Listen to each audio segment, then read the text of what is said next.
मेरे विरोधी हम बोला करते थे कि ये बाहरी है और एक बार जीतने के बाद क्षेत्र में नहीं आएगा, उन्हीं को ये जवाब है। मैंने पहले भी बोला था कि जब भी मुझे मौका मिलेगा, जब लोकसभा चल रहा होगा तब भी, जब मुझे मौका मिलेगा मैं अपने क्षेत्र में अपने दौरे का सिलसिला जारी रखूँगा, ताकि जनता के बीच, अपनी जनता के बीच जाकर के जो भी समस्याएं मेरे संज्ञान में आएंगी उनको सुलझाने का प्रयास, उसके समाधान के लिए मैं हमेशा प्रयासरत रहूँगा। आज का जो प्रोग्राम था थोड़ा सा लेट हो गया, क्योंकि पटना में हमारे जो दफादार और हमारे जो चौकीदार भाई लोग हैं वो लोग अनशन पर थे और बहुत ज़रूरी था कि उनसे मिल करके उन सबको आश्वासन दी जाए, उनको सही स्थिति बता करके उनके अनशन को तुड़वाया जाए। उन्होंने मेरी बात को सुना, समझा और समझने के बाद उन्होंने अपने अनशन को उन्होंने तोड़ा। उसके बाद मैं जब से आया हूँ मैं लगातार क्षेत्र में हूँ। कुछ घटनाएं हो गई थी जहाँ जाना बहुत ज़रूरी था। उसमें से जो एक घटना है गिद्धौर प्रखंड में, जहाँ सीआरपीएफ के अर्धसैनिक बल के जवान अजीत पांडे जी की सड़क दुर्घटना में मृत्यु हो गई थी। उसमें एक समस्या मेरे संज्ञान में ये आई होने के द्वारा कि उनकी जो छोटी पुत्री थी उनको बचाया जा सकता था, लेकिन वहाँ पे जो गिद्धौर अस्पताल है, वहाँ के कुछ जो प्रभारी हैं जिनके इस चीज़ को सीरियसली नहीं लेने के कारण उस बच्ची की मृत्यु हो गई थी। इस बारे में मैंने सिविल सर्जन साहब से बात किया है और मैंने बात की है कि आप इसको देखें और देख करके आप मुझे 1-2 दिनों के अंदर सही यथास्थिति बताएं कि आखिर ऐसा क्यों हुआ, ऐसी लापरवाही क्यों हुई और आगे से इस तरह की कोई लापरवाही गिद्धौर के अस्पताल में नहीं होगी। इसके अलावा हम लोग बंझुलिया में गए थे, जहाँ पे बंझुलिया नहीं, हरिनारायण गांव में गए थे, जहाँ पे वज्रपात से नीतीश कुमार मंडल जी का देहांत हो गया था। उनको प्रशासन की तरफ से कोई मदद नहीं मिल पाई थी, लेकिन वहाँ जाने के बाद और प्रशासन से बातचीत करने के बाद आपको बताते हुए हर्ष हो रहा है कि बीडीओ और सीओ दोनों लोगों ने वहाँ जा कर के उनके घर पे वहाँ परिजनों से मुलाकात की और हर संभव मदद का आश्वासन दिया।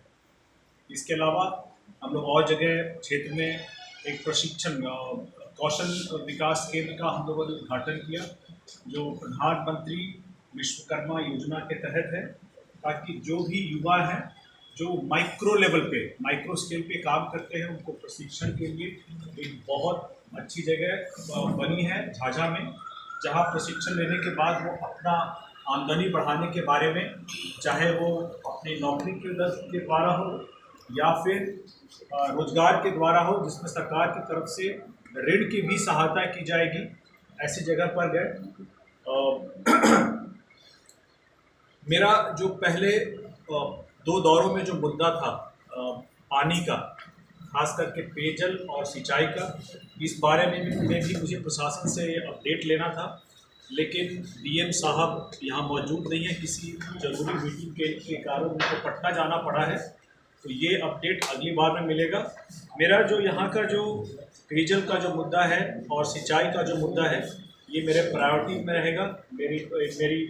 ये प्रायोरिटी में रहेगा और इसको लेकर के मैं लगातार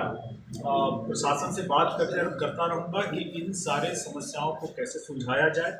अभी आते वक्त भी मेरे संज्ञान में आया कि बारिश कुछ कम हुई है, ऐसे में प्रशासन और क्या क्या कदम उठा सकते हैं इसको सुलझाने के लिए, इस बारे में भी प्रशासन से मेरी बात होगी और इसके लिए हर संभव जो प्रयास करना होगा प्रशासन के साथ मिल करके इसको हम लोग समाधान करने का प्रयास करेंगे। सांसद जी, आपने कहा कि गिद्धौर अस्पताल में लापरवाही बरती गई थी, तो क्या अरुण भारती पहली बार चेतावनी देकर छोड़ देंगे या उन पर कार्रवाई होगी लापरवाही बरती? देखिए, ये मेरे संज्ञान में आया है कि गिद्धौर अस्पताल में थोड़ी लापरवाही हुई थी, लेकिन जो इसका सही रिपोर्ट है वो सिविल सर्जन साहब से मिलेगा और उनसे बात करके कहा गया है कि आप इसका एक्चुअल रिपोर्ट मुझे बताएं और उसके बाद आपने उस पर क्या कार्रवाई की है, क्या एक्शन टेकन रिपोर्ट है, उसके बाद बताएं। तब हम लोग देखेंगे कि इसको सुधारने के लिए और क्या प्रयास किए जा सकते हैं। लगातार सदर अस्पताल से इस तरह से मनमानी की खबर आती रहती है, वहाँ जो दलाल हैं वो बैठे हुए हैं, तो इस पर कब तक एक्शन होगा? आप तीसरी बार दौरा है आपका। जी, तो अभी सिविल सर्जन साहब को मौका दिया जाए थोड़ी कुछ समय का, उनको यथास्थिति जान करके जो सही जानकारी है मेरे संज्ञान में लाने दिया जाए, उसके बाद जो उचित कार्रवाई होगी वो की जाएगी। जम्मू में खासकर कोस्ट इलाके में लगातार जवाब का नासूर बना हुआ है। जितने अधिकारी या फिर नेता आते हैं वो सिर्फ आश्वासन देते हैं कि अभी कुछ सीमा बन रहा है, ये बन रहा है, लेकिन आज तक उस पर कोई उचित ठोस कार्रवाई नहीं हुआ, जिसके कारण ग्रस्त है यहाँ का। आप नए नवीन